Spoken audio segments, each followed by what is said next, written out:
मुझे अपना के मुझे फिर से पराया क्यों कर दिया माँ?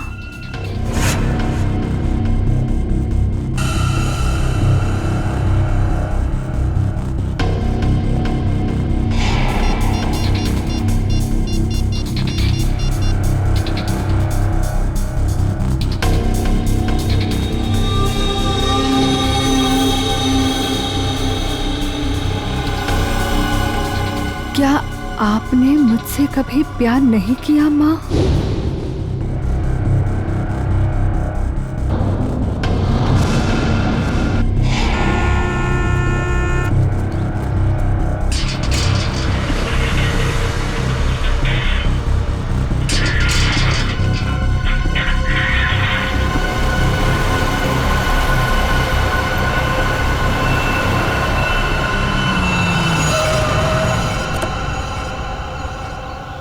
नमस्ते मैडम जी।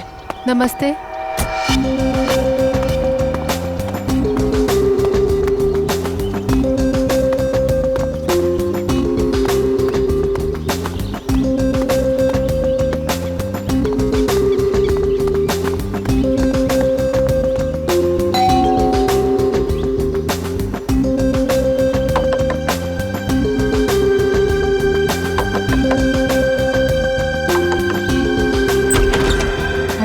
दरवाजा कैसे खुला है? विनीता, विनीता, विनीता, कहाँ हो तुम? सो रही हो क्या? विनीता। अंकल, आंटी, कोई आवाज क्यों नहीं दे रहा है?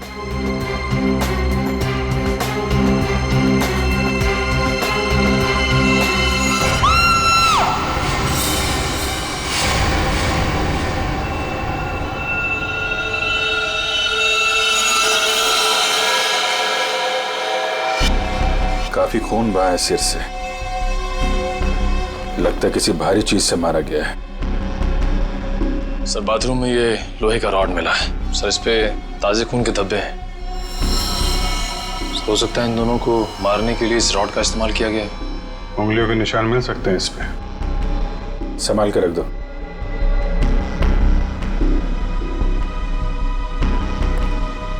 वैशाली जी, आपने सबसे पहले देखा लाशों को? मैंने और मेरी फ्रेंड विनीता ने टेनिस खेलने का प्लान बनाया था। जब मैं यहाँ आई तो विनीता मुझे नहीं मिली और अंकल आंटी की लाश के आसपास किसी को देखा था? यहाँ पे कोई नहीं था। और बाहर का दरवाजा खुला हुआ था? जी, पर मुझे विनीता की फिक्र हो रही है क्योंकि उसका फोन सुबह से बंद आ रहा है। विनीता का कोई फोटो है आपके पास? फोटो तो ये रही। वंश सर, ये फोटो सब चेक ना किया और पुलिस स्टेशन में भेजो, इसकी जान को खतरा हो सकता है। सर। और आप हैं यहाँ के वॉचमैन। वॉचमैन का मतलब समझते हो? घर का रखवाला। ये रखवाली की तुमने अपने मालिक और मालकिन की? कैसे कहूँ साहब, अब तो ये बोझ पूरी जिंदगी मेरी आत्मा पर रहने वाला। तुम्हारे रहते हुए खूनी अंदर आया तो आया कैसे? ये बात तो मेरे लिए भी पहेली बनी हुई है। ऐसी पहेली सुलझाना सीआईडी को अच्छी तरीके से आता है। प्लीज साहब, मेरे बाबूजी से इस तरह बात मत कीजिए, ये दिल के मरीज है और अगर इन्हें कुछ हो गया तो मेरा क्या होगा? चुप कर, माफ करना साहब, मेरा बेटा है, मुझसे बहुत प्यार करता है। चल जा, बाहर जाके बैठ। कल रात विनीता घर पे थी? हाँ साहब, वो घर पे ही थी, मगर रात को देर से आई थी। 2 बजे घर पे आई थी वो। और वैशाली जी, आप कितने बजे आई? सुबह 8 बजे। मतलब विनीता यहाँ से रात 2 बजे से सुबह 8 बजे के बीच में गई है? नहीं गई साहब। नहीं गई है तो घर पे कहाँ है? तुम ड्यूटी पे कितने बजे सो रहे थे ये बताओ? नहीं साहब, हम बिल्कुल नहीं सोए। सोने की बात तो दूर, हमने सेकंड की झपकी भी नहीं ली। तो क्या वो खूनी आसमान से उड़ के इस घर में आया? हाँ? वैशाली, एक बात बताओ, विनीता के परिवार वालों की किसी से कोई दुश्मनी थी? मुझे इस बारे में कुछ नहीं पता। अच्छा, विनीता के बारे में आप हमें और क्या बता सकती हैं? विनीता मुझसे अपने सारे सुख दुख बांटती थी, बस उसे अपने अनाथ होने की हीन भावना महसूस होती रहती थी। एक मिनट, आपने कहा कि विनीता अनाथ है? अंकल आंटी ने उसे गोद ले रखा था। अच्छा, विनीता का सुरेश जी और उनकी पत्नी के साथ कैसा संबंध था? बहुत अच्छा था, जैसे कि उसके सगे माँ बाप हो। पर विनीता से वो एक ही बात से नाराज होते थे। कौन सी बात? रोहन। ये रोहन कौन है? वो सुरेश अंकल के दोस्त धनराज जी का बेटा था। उससे विनीता बहुत प्यार करती थी, पर इन्हें ये रिश्ता जरा भी मंजूर नहीं था। रोहन ठीक आदमी नहीं था क्या? एक नंबर का शराबी। उसकी शराब पीने की लत की वजह से उसके माँ बाप ने उसे जायदाद से बेदखल कर दिया था। शराब पीने के बाद उसे कुछ भी होश नहीं रहता। एक बार तो उसने मेरे सामने इतना बड़ा ड्रामा क्रिएट किया था। विनीता दरवाजा खोलो, खोलो दरवाजा। मैंने कहा दरवाजा खोलो वरना मैं दरवाजा तोड़ दूंगा। रोहन, मैं तुमसे अभी कोई बात नहीं कर सकती, प्लीज चले जाओ यहाँ से। मुझे अभी बात करनी है, मुझे इसी वक्त बात करनी है। खोलो दरवाजा, खोलो। साहब बिटिया ने मना किया ना, वो आपसे नहीं मिलना चाहती है, आप जाइए यहाँ से। विनीता, ये क्या कर रही हो? दरवाजा मत खोलो। मुझसे इस तरह से बात करने वाला हाँ विनीता, तुम्हारे पापा एकदम सही कह रहे हैं। अभी वो होश में नहीं है, दरवाजा मत खोलना। और अच्छे से समझा दे कि दोबारा मुझसे पंगा ना ले। हट विनीता। ये क्या ड्रामा लगा रखा है रोहन? चलो अभी चलो यहाँ से। अरे और माफी मांगो इनसे। सॉरी सॉरी वॉचमैन अंकल, मुझसे गलती हो गई। ये मेरी बदतमीजी की कीमत। दारू पी के तुम कुछ भी करते हो ना, कुछ भी बकते हो। चलो यहाँ से, चलो रोहन। हो सकता है इस रोहन ने शराब के नशे में आके सुरेश जी और उनकी पत्नी का खून कर दिया और फिर विनीता को अपने साथ लेकर चला गया। इस रोहन का नंबर है आपके पास? हाँ, नंबर तो है मेरे पास। 1982345561।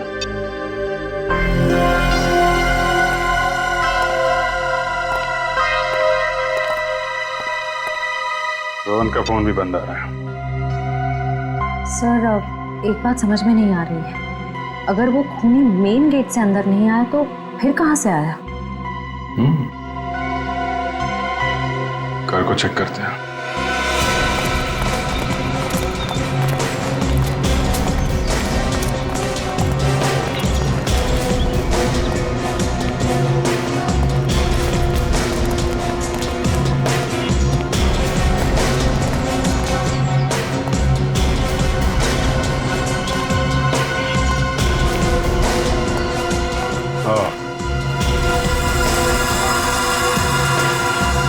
ये देखा?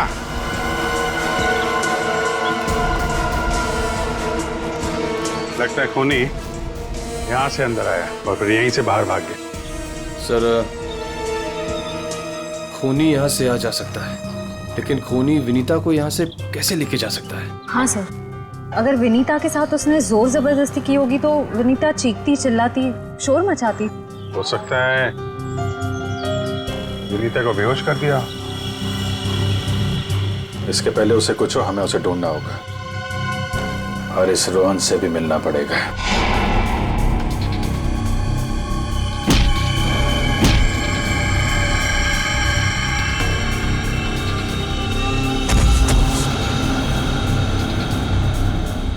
सर, अभिजीत सर ने रोहन का यही का पता बताया।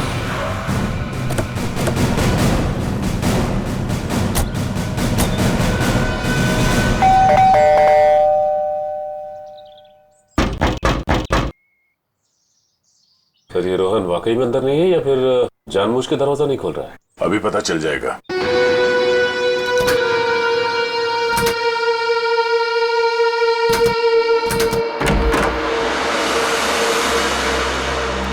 हो सकता है उसने विनीता को यहीं कहीं छुपा के रखा हो। घर में सामान भी ज्यादा नहीं है, पूरा घर खाली दिखाई दे रहा है। हाँ, वैसे भी कंगाल है वो। माँ बाप ने तो बेदखल कर दिया था उसे। सचिन,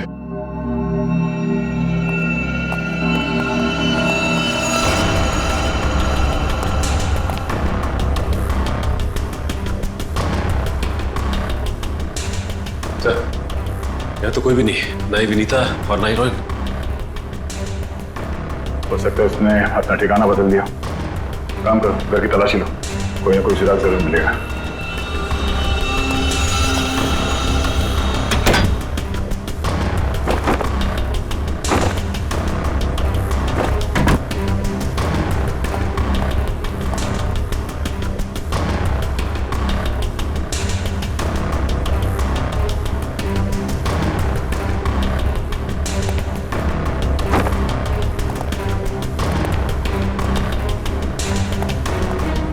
चारों तरफ किताबें ही किताबें पढ़ी। लगता है इस रोहन को किताबें पढ़ने का बहुत शौक था। नजरिया बदलिए, बहुत अच्छी किताब है ये।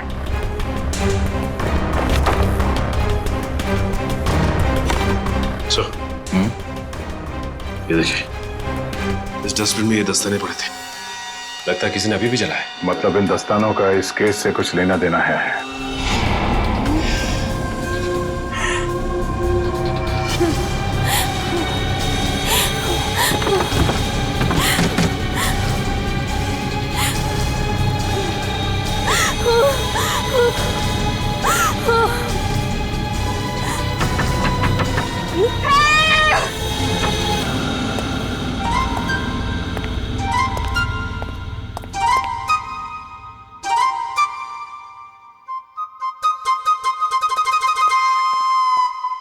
Ready sir.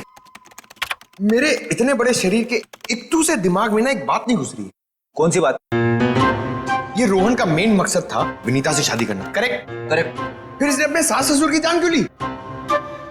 अरे वृषाली ने बताया था ना कि उसे शराब पीने की बहुत जबरदस्त लत थी, और शराब के नशे में लोग अक्सर कुछ भी कर जाते हैं, उन्हें कुछ याद नहीं रहता। हाँ क्या? शराब के नशे में इतनी ऊंची दीवार कोई कैसे चढ़ सकता है, भले रस्सी के सहारे क्यों नहीं? और फिर विनीता, वो तो शराब नहीं पीती, वो क्यों गई रोहन के साथ? सर वैसे भी विनीता तो उनकी सगी बेटी थोड़ी थी। जो कुछ भी हो, जो कुछ भी हो, लेकिन वो अपने माता पिता से बहुत प्यार करती थी। नहीं नहीं नहीं, कुछ और ही चक्कर है। लगता है इन दोनों को मारने का ही प्लान था। सर हाँ, लगता है ये काम किसी लुटेरे का होगा। फ्रेडी लुटेरा नहीं हो सकता। कोई लूटने के लिए आता तो घर का सारा सामान वैसे के वैसे कैसे रहता? नहीं नहीं, ये मुजरिम जो भी है ना, उसका एक ही मकसद था, इन दोनों को खत्म करने का। सर, हाँ, एक बहुत ही हैरान कर देने वाली बात पता चली है। क्या? सर विनीता ने 1 हफ्ते पहले फायर ब्रिगेड में फोन किया था, और ये रही उस फोन कॉल की audio clip. Hello fire brigade, मेरे घर में आग लगी है, प्लीज जल्दी किसी को भेज दीजिए। मेरा एड्रेस है 603 हर्ष विहार शांति नगर। लेकिन सर जब फायर ब्रिगेड वाले उनके घर पहुंचे तो विनीता की मम्मी माला जी ने उन्हें ये कहकर वापस भेज दिया कि वहां कोई आग वाग नहीं लगी है। हाँ, उसके घर में तो कोई आग लगने का निशान भी नहीं मिला। अरे झूठ क्यों कहा उसने? यही बात तो समझ में नहीं आ रही। फायर ब्रिगेड वाले ने खुद देखा था स्टोर रूम से धुआं निकलते हुए। उसने अंदर जाना भी चाहा, लेकिन माला जी ने उसे रोक दिया। माला जी ने फायर ब्रिगेड वाले को अंदर जाने से रोक दिया? क्यों? कुछ और ही चक्कर है।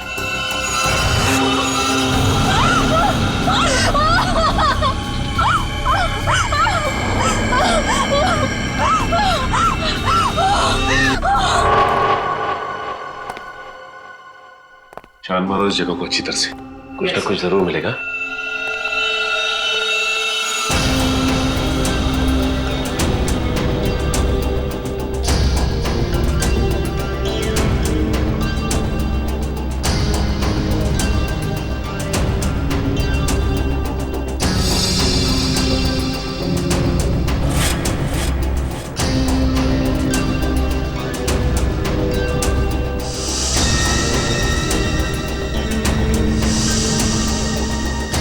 ये क्या हुआ सर?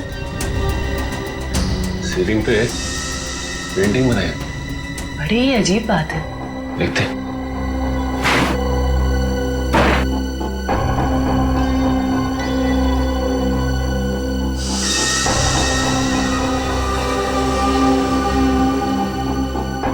ये क्या? ये तो लगता है धुएं से बना हुआ निशान है, जलने की वजह से। मतलब सर फायर ब्रिगेड वाला सही कह रहा था, यहाँ पे आग तो जरूर लगी है। सर इस पेंटिंग से जली हुई सीलिंग को अच्छी तरह छुपाने की कोशिश की है। लेकिन सवाल ये उठता है कि सुरेश की पत्नी ने झूठ क्यों बोला फायर ब्रिगेड से? आखिर यहाँ पे ऐसी कौन सी आग लगी थी? सीलिंग का सिर्फ यही वाला हिस्सा जला।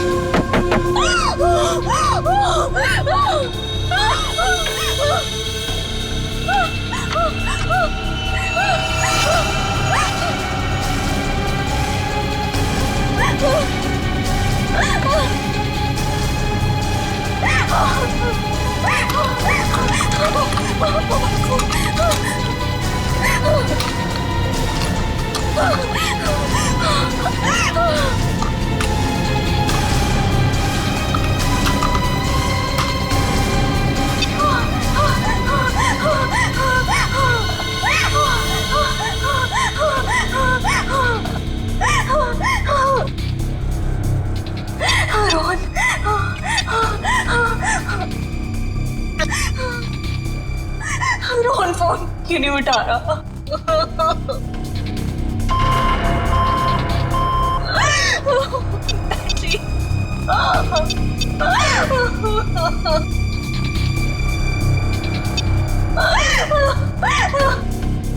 वैशाली पे फोन नहीं उठा रही।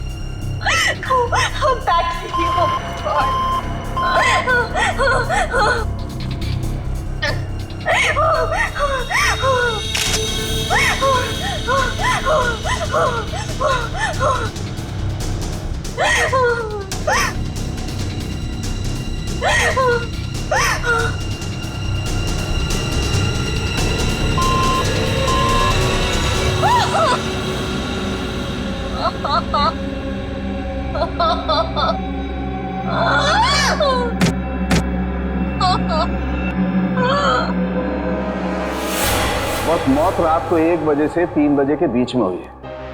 और सर वॉचमैन कह रहा था कि विनीता रात को 2 बजे घर लौटी थी। सर अगर खून उससे पहले हुए होते तो वो चीखती चिल्लाती या बाहर जाती। मतलब खून 2 और 3 बजे के बीच में हुए हैं। सालून के साहब, हमें जो लोहे का रॉड मिला था उसके ऊपर से खूनी के उंगलियों के निशान मिले या नहीं? नहीं, बस कोई उंगलियों के निशान नहीं मिले। नहीं मिले? रोहन के घर में से हमें आधे जले हुए ग्लव्स मिले थे। कहीं रोहन ने वो ग्लव्स तो नहीं पहने थे ये खून करते वक्त? हो सकता है, तारिका वही चेक कर रही। सर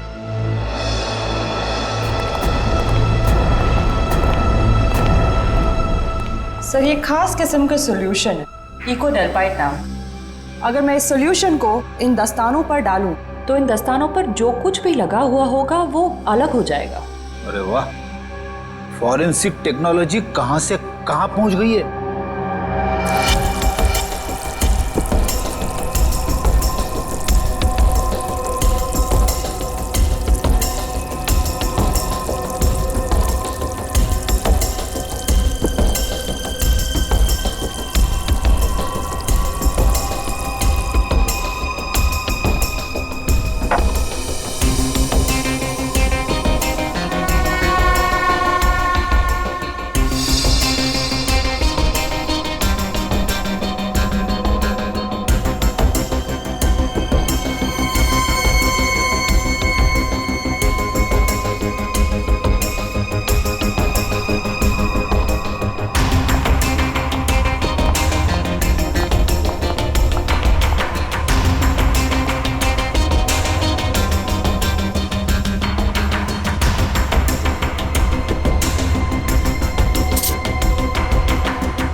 अरे इन पे तो खून लगा है,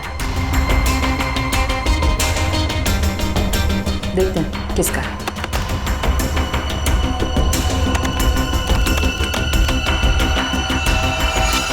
पॉजिटिव सर, ये खून मिस्टर एंड मिसेस सुरेश का ही है। मतलब सर ये खून रोहन ने ही किया है? एक मिनट बोलो।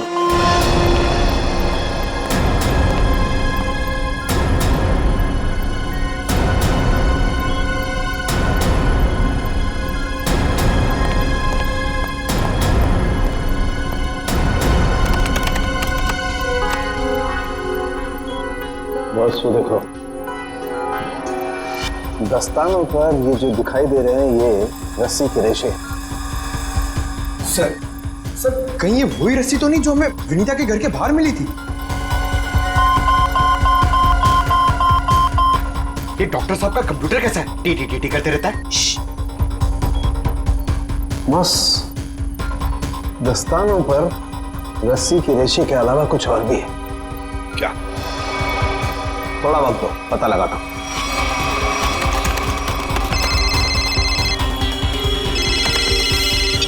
हाँ श्रेया, ठीक है। क्या?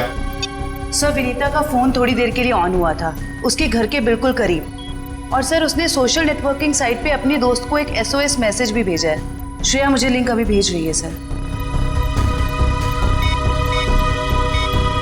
ये देखिए सर।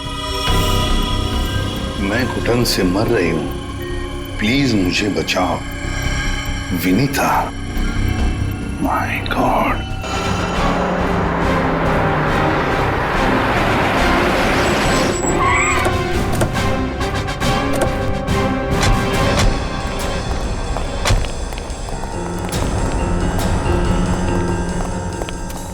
फिर मोबाइल कंपनी ने बताया कि विनीता का फोन आखिरी बार यही ऑन हुआ था। इस घने जंगल में नेटवर्क मिला, यही बड़ी बात है। जरा देखो आसपास।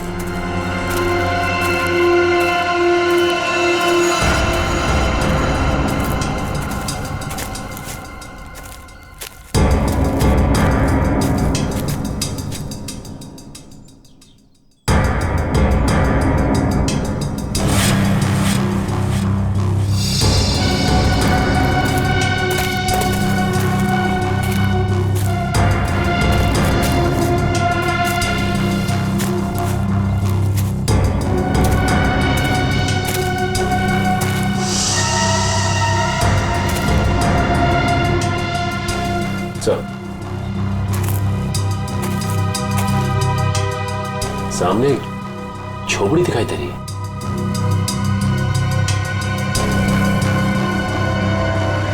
दिव्या, वंश,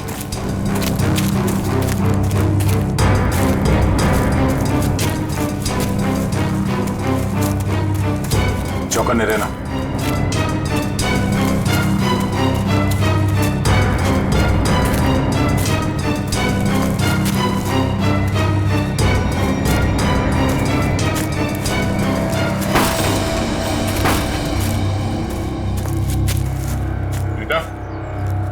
बेटा, तो तलाशी लो।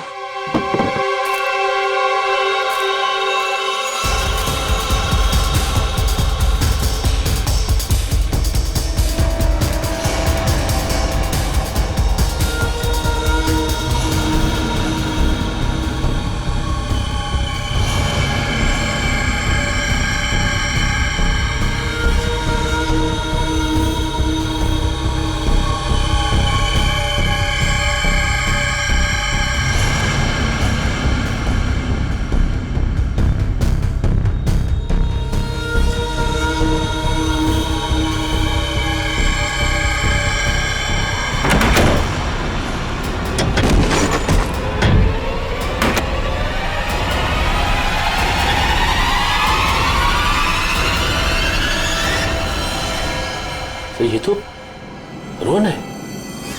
सॉरी वॉचमैन अंकल, मुझसे गलती हो गई। हम लोग सोच रहे थे कि सब रोहन का किया था, पर किसी ने इसे ऊपर पहुंचा दिया। सर कहीं ऐसा तो नहीं कि विनीता ने अपनी आत्मरक्षा के लिए इसे मार दिया? नहीं, इसे भी ठीक वैसे ही मारा है, सर पे वार करके, जैसे विनीता के माँ बाप को मारा था। खूनी को एक ही है। सोचता है कि खूनी ने रोहन को मारा और विनीता को साथ ले गया। हो सकता है, या ये भी हो सकता है कि वो यही कहीं आसपास हो। तो देखो,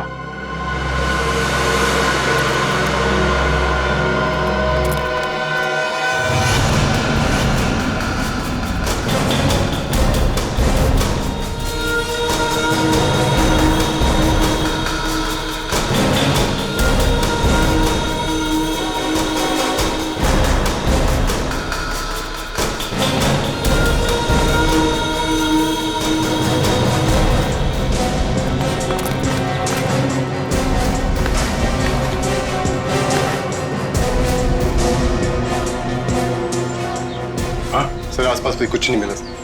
मुझसे कुछ नहीं हुआ। ये देखिए, फावड़ा और कुदाल।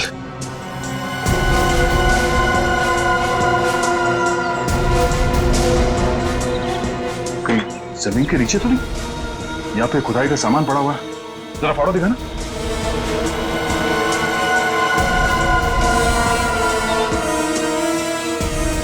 इस फावड़े पे गीली मिट्टी लगी हुई, और ये पत्ता। तो विनीता को यहाँ जमीन के नीचे रखा गया है, जंगल के किसी ऐसे हिस्से में जहाँ पे ये पत्ते मिलते हो। ढूंढो, तो देखो आसपास।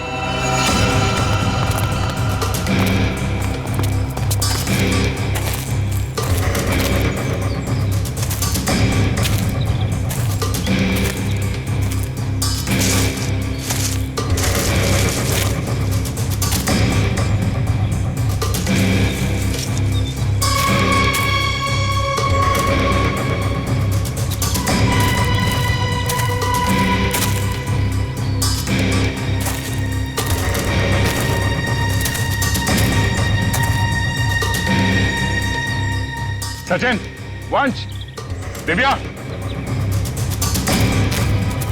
ये देखो, लगता है हाल फिलहाल में यहाँ खुदाई हुई है।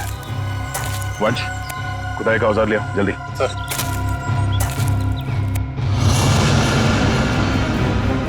गुड, यहाँ पे खोदना शुरू करो।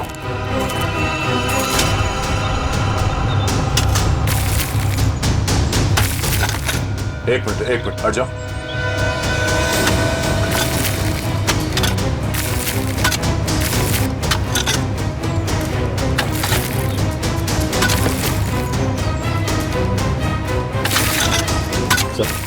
हाँ? कुछ है। एक मिनट, खोदना बंद करो, हाथ से निकालो।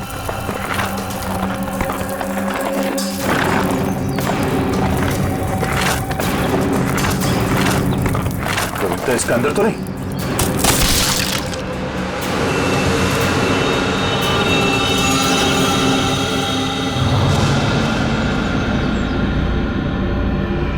विनीता! ओह नो,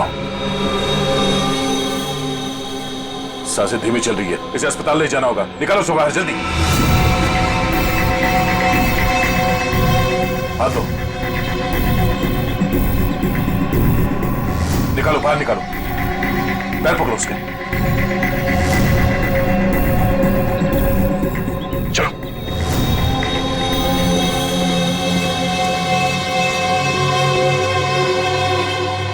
इतना समय बीत गया है, पता नहीं किस हाल में होगी विनीता।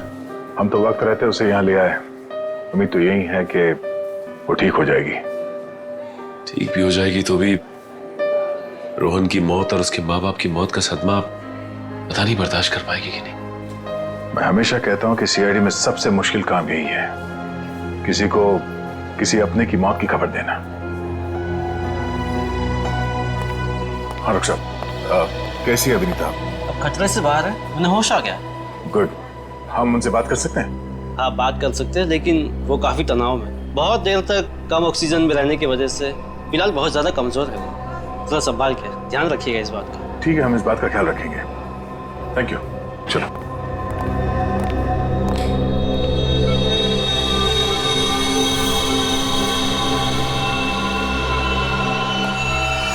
अरे नहीं नहीं नहीं, लेटे रहो, आराम करो। Thank you sir. डॉक्टर ने बताया कि आप लोगों ने मेरी जान बचाई। अरे हम तो बस एक जरिया थे, जान बचाने वाला तो वो है। ये ऊपर वाले की भी मुझे समझ नहीं आती। जब उसने मेरी जान बचाई तो मेरे मम्मी पापा की जान भी बचा लेते। तो तुम्हें अपने माता पिता के मर्डर के बारे में पता है? हाँ जी सर, जिस वक्त ये सब हुआ मैं नीचे हॉल में रोहन से फोन पे बात कर रही थी, तभी मैंने कुछ आवाजें सुनी। फिर क्या हुआ? और जैसे ही मैं दौड़ के ऊपर गई तो किसी ने मुझे क्लोरोफॉर्म सुंघा दिया, लेकिन मैं पूरी तरह से बेहोश नहीं हुई थी। और किसी ने मेरी आंखों के सामने मेरे मम्मी पापा का खून कर दिया। सर, जिस किसी ने भी मुझे दोबारा अनाथ किया है, आप प्लीज उसे छोड़िएगा मत। उसे फांसी होनी चाहिए, फांसी। बिल्कुल, तुम्हारे माता पिता और रोहन के खूनी को हम क्या? रोहन का भी खून हो गया। अब मैं किसके सहारे जीऊंगी? प्लीज सर, संभालिए अपने आप को, प्लीज। अच्छा ये बताइए कि आपको कब पता लगा कि आप उस बॉक्स के अंदर बंद हैं?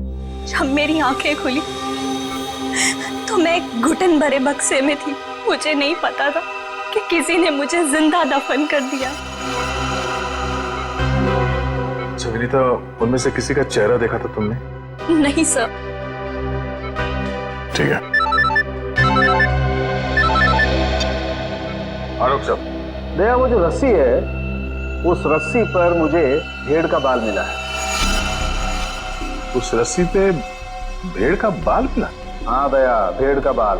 और भेड़ भी ऐसी वैसी नहीं, हिमालय पर रहने वाली भेड़। ओह, मतलब वो रस्सी किसी ऐसे आदमी का है जो हिमालय पर्वत के आसपास जाके आया है या फिर वहीं का रहने वाला है? बिल्कुल बिल्कुल। ठीक है डॉक्टर साहब, मैं आपसे बाद में बात करता हूँ। ओके। अच्छा हाँ दया, विनीता कैसी है? ठीक है, होश आ गया उसे। गुड गुड, चलो ठीक है फिर, बाय। Okay sir. विनीता, ये बताओ कि तुम्हारे आसपास में कोई ऐसा आदमी है जो हाल ही में हिमालय जाके आया था क्या, या फिर वहीं का रहने वाला हो जो यहाँ पे आया हो? सिर्फ हिमालय पे नहीं, नेपाल भी गए थे मम्मी पापा। अच्छा, कब की बात है? 1 महीने पहले की। वो खुद से वहां गए थे या ये ट्रैवल एजेंट के जरिए टूर पैकेज में? टूर बुक करवाया था सर। इससे उनके पैसे भी बच जाते थे और उनके नए दोस्त भी बन जाते थे। लेकिन उन्हें नहीं पता था कि ये टूर उनकी जिंदगी का आखिरी टूर होगा। संभालो अपने आप को। विनीता, हमें उस ट्रैवल एजेंट का नंबर चाहिए। सर, विनीता के माता पिता के साथ जितने भी लोग नेपाल गए थे उन सभी से पूछताछ कर लिए। तो क्या पता चला? सर, नेपाल में एक अनाथ आश्रम है। सुरेश जी और माला जी जब भी नेपाल जाते थे वो इस अनाथ आश्रम में जरूर जाते थे। बानवीर संस्था। विनीता को भी तो यहीं से गोद लिया था माला और सुरेश ने। जी सर। हाँ, देखते हैं जरा इनसे बात करके। हेलो, देखिए मैं एसीपी प्रद्युमन बोल रहा हूँ सीआईडी से, या मुंबई। अच्छा देखिए, मुझे माला और सुरेश के बारे में कुछ इंफॉर्मेशन चाहिए। हाँ हाँ, वो 1 महीने पहले आपके यहाँ आए थे ना? अच्छा अच्छा, तो प्लीज एक काम करेंगे आप, वो फोटोग्राफ्स हमारे सीआईडी के वेबसाइट पर मुझे भेज देंगे आप? Okay, thank you. क्या हुआ सर? किसकी तस्वीरें मंगवाई आपने? विनीता को गोद लेने से पहले सुरेश और माला ने इसी अनाथ आश्रम से 1 साल पहले एक लड़के को गोद लिया था, गोविंद नाम में। गोविंद, लगता है फोटोग्राफ्स आ गए।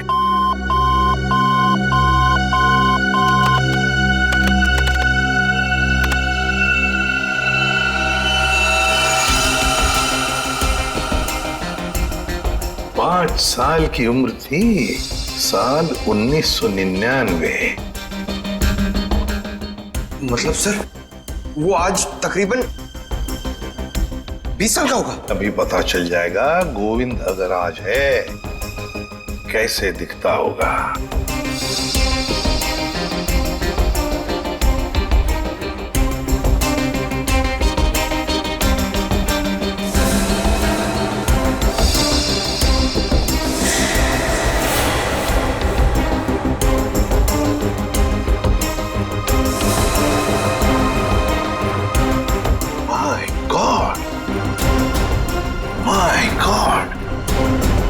ये गोविंद है।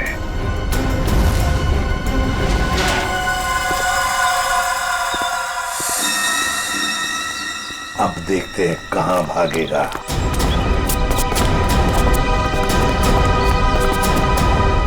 ये क्या सर, हमें देख के अंदर भाग गया है? जब गीदड़ की मौत आती है तो वो शहर की तरफ भागता है, मगर ये तो अंदर भाग गया। मगर सर वो अंदर की तरफ क्यों भागा? वो तो पकड़ा जाएगा। ऐसे मुजरिम बाहर की तरफ भागते हैं, मगर ये अंदर भागे या बाहर, पकड़ा तो ये जाएगा ही। कहां गया ये? अभिजीत, दया सर, फैल जाओ, मैं सामने से घुसता हूं।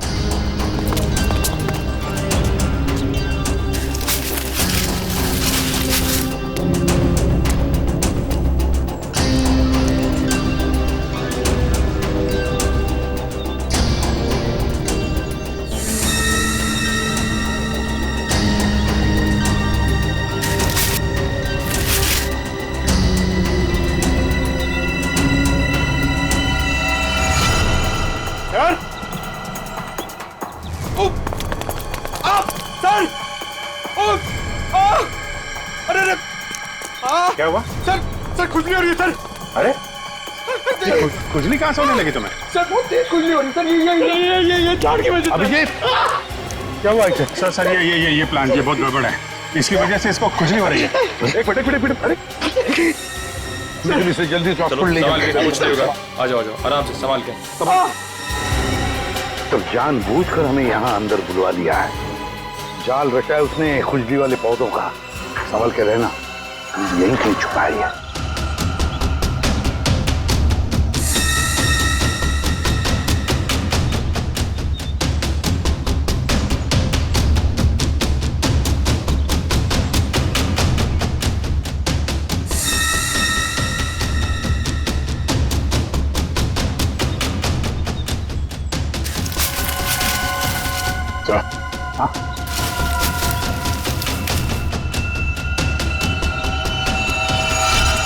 चलो वहां देख लो, बहुत बना लिया पौधों को हथियार।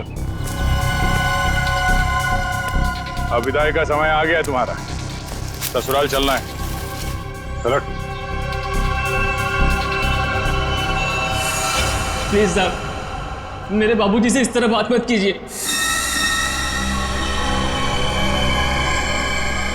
बहुत गड्ढे खोद लिए दूसरों के लिए, गिर गए ना उसी में। सर पानी मंगाइए सर, वरना मैं खुजली से मर जाऊंगा। पानी क्यों? खुजली का इलाज हम अपने साथ लेके चलते हैं।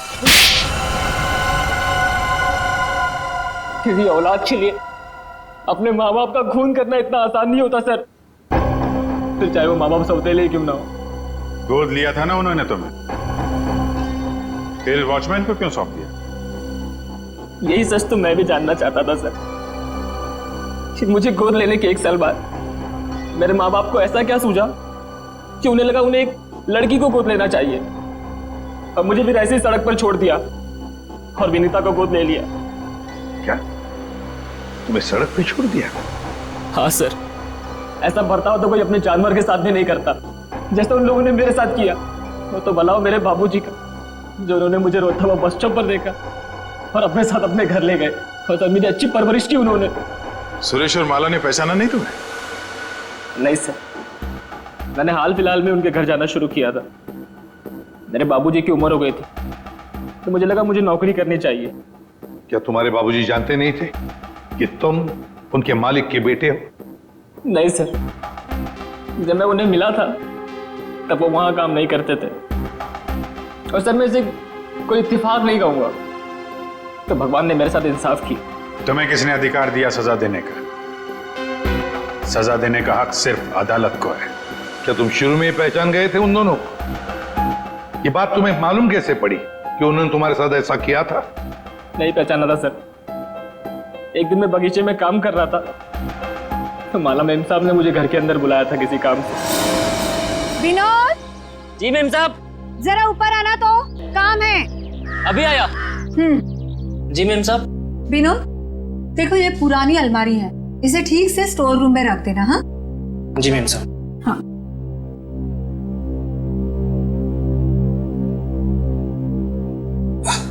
क्या हुआ विनोद, बहुत भारी है क्या? बहुत ज्यादा भारी मैम साहब। एक काम करता हूँ, इसमें से कुछ सामान बाहर निकाल लेता हूँ। मगर निकाला हुआ सामान फिर से रख देना अंदर। हाँ जी मैम साहब। हाँ।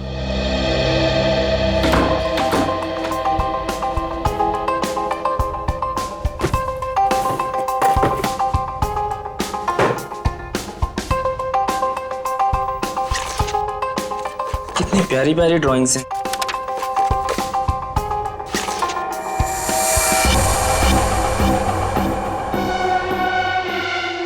ये तस्वीर तो मेरे बचपन की है। इसका मतलब साहब और मेम साहब ने मुझे गोद लिया था। विनोद कितनी देर, जल्दी करो। जी मेम साहब, बस हो गया।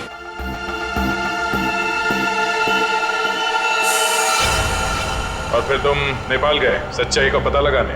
हाँ सर, और जब मुझे सच का पता चल गया तो मैंने पूरे परिवार के नाक में दम करना शुरू कर दिया।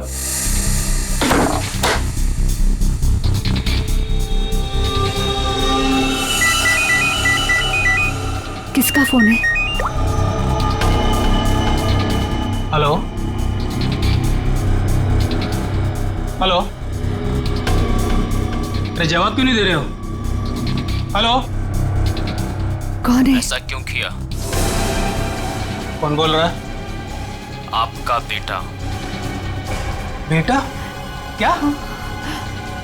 बताइए, ऐसा क्यों किया? मुझे अपना बनाकर फिर से अनाथ क्यों कर दिया? देखो, ऐसी बातें फोन पर नहीं होती हैं। आमने सामने मिलो, फिर बैठ के बात करते हैं। बताइए कहाँ मिलना है? मेरे घर। ठीक है, पहुंच गया।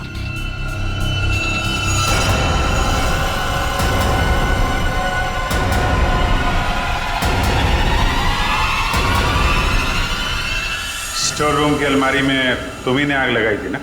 हाँ सर, पर माला जी नहीं चाहती थी कि उनकी सच्चाई दुनिया को मालूम पड़े और समाज में उनकी बेइज्जती हो, इसीलिए फायर ब्रिगेड को भी उन्होंने वापस भिजवा दिया। और रोहन? रोहन को क्यों मारा? मैं रोहन को नहीं मारना चाहता था सर, उससे मेरा कोई लेना देना था ही नहीं। मैं तो उसके घर गया हुआ था वो दस्ताने रखने के लिए, ताकि आप लोगों को दस्ताने उसके घर से मिले और आप लोग उस पर शक करें। उसने मुझे देख लिया सर, मजबूरन मुझे उसे मारना पड़ा। बदले की आग में तूने 3 खून किए, एक मासूम को जिंदा दफनाने की कोशिश भी की। ये कैसा बदला? ये बदले की आग तुम्हें फांसी के फंदे तक ले जाएगी, फांसी के फंदे तक।